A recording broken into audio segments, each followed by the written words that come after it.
कहानी है रामपुर गांव की, जहां के मर्द महिलाओं को हमेशा नीचा दिखाने की कोशिश में रहते। अरे अभी तक खाना नहीं आया, क्या मुझे एक और शादी करने की जरूरत है? नहीं जी नहीं, ऐसा मत करना, वरना मैं कहाँ जाऊंगी। खाना लेकर मैं अभी आई जी। गांव की पंचायत में भी फैसले हमेशा औरतों के खिलाफ ही रहते। मैं जो फैसला सुनाता हूँ वो भगवान की आज्ञा होती है।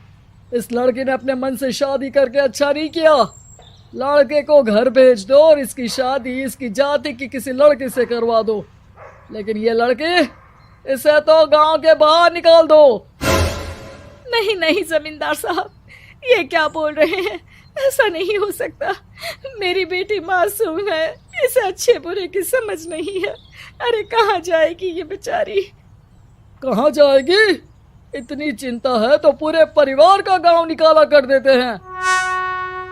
बेचारे पूरे बसे बसाए परिवार को गांव छोड़ना पड़ता है। चाहे जो हो, अगर बेटियों को कंट्रोल नहीं कर सकते तो गांव में रहने का कोई मतलब नहीं है। यहाँ औरतों को दब कर रहना होगा। कोई भी अपने हिसाब से कुछ नहीं कर सकता, सब ईश्वर की मर्जी से ही होगा। तभी गांव का एक आदमी दौड़ा दौड़ा आता है। सरपंच साहब, जमींदार साहब, वो कालिया है ना, उसकी बेटी पढ़ने के लिए शहर जा रही है। अच्छा, ये कब हो गया? और कालिया की हिम्मत कैसे हो गई ऐसा करने की? लेकर आओ उसे और उसकी बेटी को। बस फिर क्या था, हाजिर हो जाते हैं कालिया और उसकी बेटी सरपंच के सामने। और कालिया, ये क्या सुनने में आ रहा है? बेटी को इंजीनियर बना रहा है तू? और ये बता, गांव में तो स्कूल नहीं है, फिर कहां से इतनी क्लास पास कर गई तेरी बेटी? राधा, जो कि कालिया की बेटी है, उसे लगता है कि सरपंच उसकी तारीफ कर रहे हैं। सरपंच जी, मैंने ऑनलाइन पढ़ाई की है, डिस्टेंस लर्निंग से। सभी में मैंने अच्छे नंबर पाए हैं, जिसे देखते हुए शहर की इंजीनियरिंग कॉलेज में मुझे स्कॉलरशिप मिली है। वाह जी वाह, क्या होती है ये? पहले तो ये बताओ, फिर आगे की बात करते हैं। पूरा गांव राधा की बात सुन रहा था और राधा बोलती जा रही थी। तो ऐसे मैं फ्री में एक अच्छी शिक्षा लेकर गांव में जो कुछ परेशानियां हैं, जैसे बिजली, पानी और इंटरनेट जैसी समस्याओं के लिए काम करूंगी। मैं गांव को शहर से जोड़ने के लिए पुल का निर्माण करवाने का प्रस्ताव रखूंगी। मुझे पूरी उम्मीद है कि जल्द ही हमारा गांव भी तरक्की की राह पर चल पड़ेगा। राधा की बात सुनकर सारे गांव वाले ताली बजाने लगते हैं। सरपंच को समझ नहीं आता कि वो क्या करे। चुप रह नादान लड़की, गांव के खिलाफ जाने के लिए तुझे गांव से बेदखल कर दिया जाएगा, वो भी पूरे परिवार के साथ। और हाँ, अगर ठीक से गांव में रहना चाहती है तो ये पढ़ाई लिखाई छोड़ दे। हम तेरे लिए गांव का कोई होनहार लड़का देखेंगे। तभी गांव का एक आदमी बोल पड़ता है।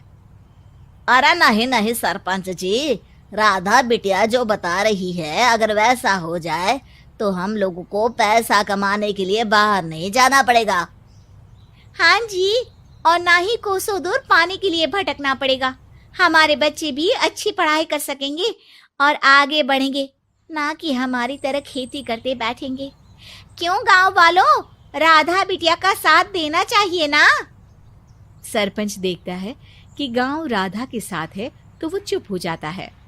वो घर आकर अपने सलाहकार से बात करता है, जो बहुत ही चालाक किस्म का इंसान होता है। अरे सरपंच साहब, आपको बहुत ही होशियारी से काम लेना पड़ेगा। एक बार गांव तरक्की कर गया, यहाँ के बालक पढ़ लिए तो कोई ना पूछेगा आपको। और फिर ये जो बेटा और बेटी है ना आपके, इनको भी आम लोगों की तरह ही जीवन जीना होगा। हाँ, लेकिन करे तो क्या करे? वो ना आप मुझ पर छोड़ दीजिए, बस मैं जैसा बोलूं करते जाइए। अगले रोज सुबह जब गांव वाले सोकर उठते हैं तो राधा के घर के बाहर और साथ ही वो लोग जिन्होंने राधा का सपोर्ट किया था, उनके घर के आगे लाल रंग से कल आऊंगी लिखा होता है। कल आऊंगी, यह क्या होता है? अरे यह तो खून से लिखा है, लगता है कोई भूत प्रेत या चुड़ैल का साया है। चलो सरपंच जी के पास चलते हैं। सभी सरपंच के पास जाकर उसे सारी बात बताते हैं। अरे ये तो बड़ी मुश्किल की बात है। चलो मैं एक बाबा को जानता हूँ, उन्हें बुला लेता हूँ। सरपंच बाबा को लेकर गांव के घर के बाहर जाता है। ओहो, तो ये वो चुड़ैल है जो उन लोगों को निशाना बनाते हैं जो गांव को बदलने का सपना देखते हैं। वो गांव को ऐसे ही संपन्न देखना चाहती है। वो नहीं चाहती कि कोई बाहरी यहाँ का कायाकल्प करे। क्या तुम लोगों में से किसी ने गांव को बदलने की सोच रखी है? तभी राधा की माँ रोते रोते आती है। मेरी राधा घर से गायब हो गई है। अरे कोई तो बचाओ, मेरी बच्ची कहाँ गई?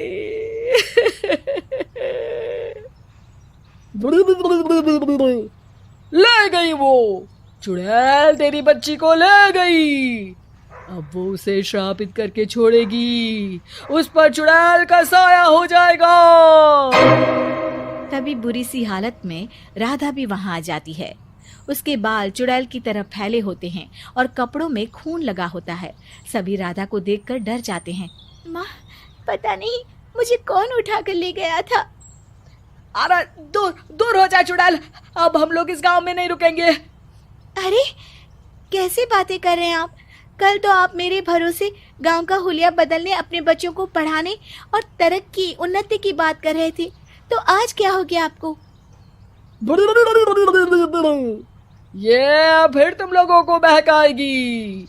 ये चुड़ैल गांव में आ चुकी है, ऐसे ही ये तुम्हारे घर के बच्चों को भी ले जाएगी। गांव वाले राधा को गांव से बाहर निकाल देते हैं। उसके माँ बाप रोते रहते हैं, लेकिन गांव वाले नहीं मानते। मैं भी अपनी बहन के साथ गांव के बाहर रहूंगा, लेकिन वो पढ़ाई नहीं छोड़ेगी। वहीं सरपंच के घर पर सलाहकार कहता है। देखा, सांप भी मर गया और लाठी भी नहीं टूटी। लेकिन अगले ही दिन सरपंच के घर के बाहर भी वही शब्द लिखे होते हैं और फिर सरपंच की बीवी कहती है, हमारी बेटी को किसी ने अगवा कर लिया है। तभी राधा का भाई वहां आ जाता है। अरे गांव वालों, मैंने सरपंच जी की बेटी को देखा था। वो चुड़ैल उसे उठाकर ले जा रही थी। अरे क्या मजाक कर रहे हो? नहीं नहीं सरपंच जी, आप नहीं जानते। वो चुड़ैल अब आपकी बेटी में आ जाएगी, जैसे राधा के अंदर आ गई थी। तभी सरपंच की बेटी वैसी ही हालत में वहां आती है जैसे राधा आई थी। पापा, पता नहीं कैसे मैं गायब हो गई थी। चुड़ैल, इसके अंदर भी चुड़ैल का साया है, मारो इसे। अरे नहीं नहीं, इसे भी राधा के पास गांव के बाहर ही भेज दो।